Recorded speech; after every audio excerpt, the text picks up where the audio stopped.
Assalamualaikum, ikuti kami pemuda berjalan berbagi ilmu, subscribe, like, and share. Bismillahirrahmanirrahim. Masuk ke nomor 7 tentang tata krama atau etika yang perlu diketahui bagi para pelajar, bagi para muta'allimin, bagi para orang-orang yang mencari ilmu. Ayyukhadha nafsahu bil wara wal ikhtiyar fi jami'i sya'ni. Hendaknya kalian berhati-hati atau mengantisipasi pada diri kalian, atau jaga diri, atau menuntun diri kalian untuk selalu warok, untuk selalu hati-hati dalam setiap keadaan. Hati-hati, warok itu selalu hati-hati dalam setiap keadaan.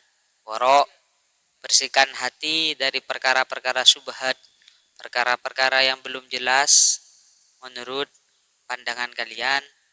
Apa-apa yang belum jelas hendaknya jangan didekatkan, hendaknya dijauhkan pada diri kalian. Fi jami'i sya'ni, di setiap keadaan. Wa yatakharra al-halal fi tu'amihi wa syarabihi wa libasi wa maskanihi. Hendaknya kalian memilih atau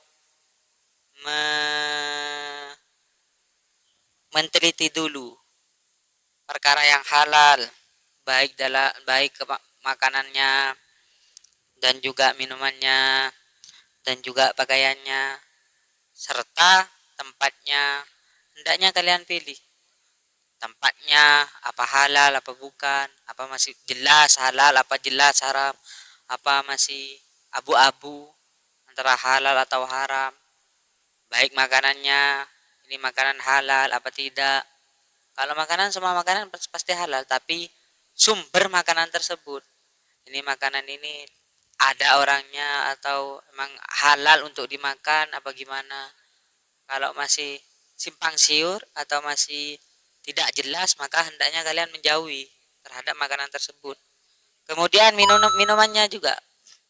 Minuman ini dari mana, sumbernya dari mana, ini punya siapa, apakah halal untuk diminum, dan semacamnya. Dan juga pakaiannya. Jangan langsung memakai apa-apa yang ada di sekitar sampean tanpa mengetahui asal usul dan sumber yang jelas.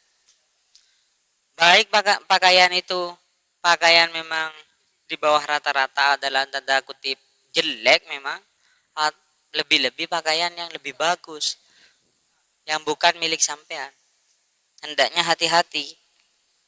Oleh musannif di sini dijelaskan untuk berhati-hatilah, wal wara wal ihtiyat, hendaknya wara pada diri kalian, menuntun diri kalian untuk tetap selalu wara atau selalu hati-hati terhadap apa-apa yang ada di sekitar sampean. Fi jami'i sya'ni, di setiap keadaan. Bukan ketika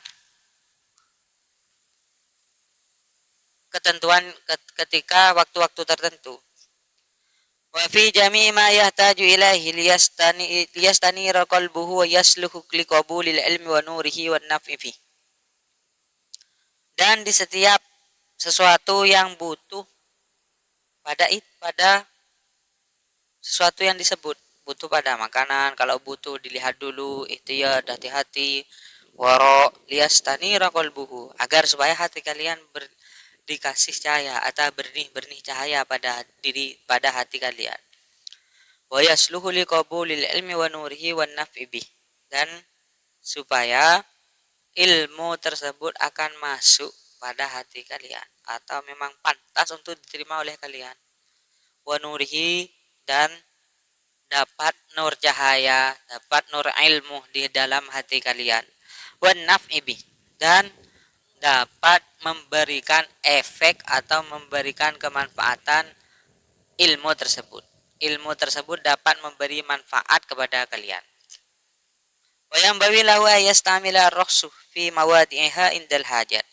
Dan diharuskan bagi kalian menggunakan rukhsah di tempatnya, yakni ketika dibutuhkan. Kalau seandainya memang terpaksa, ya maka itu dianjurkan untuk melakukan rukhsah. maka itu dalam anjuran ketika dibutuhkan. Kalau tidak dibutuhkan atau tidak ada kendala apapun sampai memakan rukhsah, menggunakan rukhsah, maka itu tidak dianjurkan bagi muta'allimin atau bagi para pelajar. Wa wujudi sababiha, tidak ada hajat tapi ada sebab, maka tidak apa-apa. Tidak ada hajat tapi ada sebab, maka tidak apa-apa untuk menggunakan rukhsah tersebut. Fa innallaha yuhibbu ayyuta rukhsahu kama yuhibbu an tu'azimahu. Karena Allah menyukai kepada orang yang melakukan rukhsah seperti Allah menyukai terhadap apa-apa yang dimaksud. Maka di sini dijelaskan rukhsah itu boleh digunakan ketika dibutuhkan. Bila tidak dibutuhkan maka sebaiknya tidak menggunakan rukhsah. Rukhsah apa saja? Tayamum seumpama ada air di sekitarnya tapi menggunakan tayamum tidak dibutuhkan dan tidak ada sebab, maka tidak diperbolehkan untuk melakukan tayamum dalam bab wudu. Qasar salat seumpama dalam perjalanan, tidak dalam perjalanan, tidak ada sebab, tidak ada sebab perjalanan dan apapun tidak ada hajat, maka tidak diperbolehkan untuk melakukan rukhsah qasar atau jamak salat. Seperti itu kriteria rukhsah yang digunakan. Dengan catatan digunakan ketika butuh atau ada hajat. Maka di sini musannif menjelaskan hendaknya para muta'allimin, bagi para pelajar, bagi orang yang mencari ilmu, karena ini dalam niatan bagus, dalam mencari ridha Allah wa taqarruban ilallah, dan untuk mendekatkan diri kepada Allah, hendaknya kalian untuk menuntun diri kalian, membimbing pada diri kalian untuk selalu warok dan ikhtiyat, berhati-hati atas apa-apa yang belum jelas. Dan hendaknya juga kalian menggunakan rukhsah di tempatnya. Maksudnya di mana? Ketika dibutuhkan dan juga ketika ada sebab. Karena efek dari menuntun atau membimbing hati kalian, diri kalian, efeknya akan menimbulkan nur hati, menimbulkan cahaya pada diri hati kalian, dan juga dapat ilmu itu pantas untuk masuk pada diri kalian dan memberi kemanfaatan. Ilmu tersebut dapat memberi kemanfaatan pada diri kalian. Wallahu a'lam bishawab.